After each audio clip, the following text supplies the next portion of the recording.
পাকিস্তানের প্রতিরক্ষা মন্ত্রী খাজা আসিফ সম্প্রতি আফগানিস্তানকে সরাসরি সামরিক আক্রমণের হুমকি দিয়ে একটি কঠোর বিবৃতি দিয়েছেন, যা আঞ্চলিক রাজনীতিতে নতুন করে অস্থিরতা সৃষ্টি করেছে। এই হুমকির মূল কারণ হল আফগানিস্তান থেকে পরিচালিত সন্ত্রাসী হামলা, বিশেষ করে তেহরিকি তালেবান পাকিস্তান এর মতো গোষ্ঠীর কার্যকলাপ, যা পাকিস্তানের নিরাপত্তা ও সার্বভৌমত্বের জন্য এক বড় চ্যালেঞ্জ তৈরি করেছে। মন্ত্রীর এই চরম বক্তব্য ইসলামাবাদ ও কাবুলের মধ্যে সম্পর্কের অবনতিকে আরও জোরালো করল। পাকিস্তানের প্রতিরক্ষা মন্ত্রীর এই হুঁশিয়ারি এমন এক সময় এলো যখন পাকিস্তান জুড়ে টিটিপির এর হামলার উল্লেখযোগ্য হারে বৃদ্ধি পেয়েছে। পাকিস্তান দাবি করে আসছে যে আফগানিস্তানের তালেবান সরকার তাদের ভূখণ্ডকে টিটিপি এবং অন্যান্য সন্ত্রাসবাদী গোষ্ঠীর জন্য অভয়ারণ্য হতে দিচ্ছে।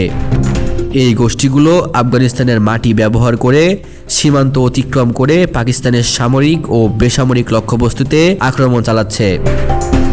খাজা আসিফ স্পষ্ট উল্লেখ করেছেন, যদি তালেবান সরকার এই সন্ত্রাসীদের বিরুদ্ধে কার্যকর ব্যবস্থা নিতে ব্যর্থ হয়, তাহলে পাকিস্তান আন্তঃসীমান্ত আক্রমণ চালানোর অধিকার রাখে।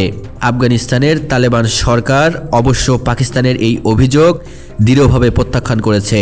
তারা জোর দিয়ে বলেছে যে আফগানিস্তানের ভূমি কোনো দেশের বিরুদ্ধে ব্যবহারের অনুমতি দেওয়া হবে না। তালেবান কর্মকর্তারা পাকিস্তানকে নিজেদের অভ্যন্তরীণ নিরাপত্তার সমস্যা সমাধানের ওপর মনোযোগ দেওয়ার পরামর্শ দিয়েছেন। পাকিস্তানের প্রতিরক্ষা মন্ত্রীর এই যুদ্ধের হুমকি কেবল একটি সতর্ক বার্তা নয়, এটি ইসলামাবাদ এবং কাবুলের মধ্যে দীর্ঘদিনের সীমান্ত ও নিরাপত্তার সমস্যার একটি নতুন ও বিপজ্জনক মোড়।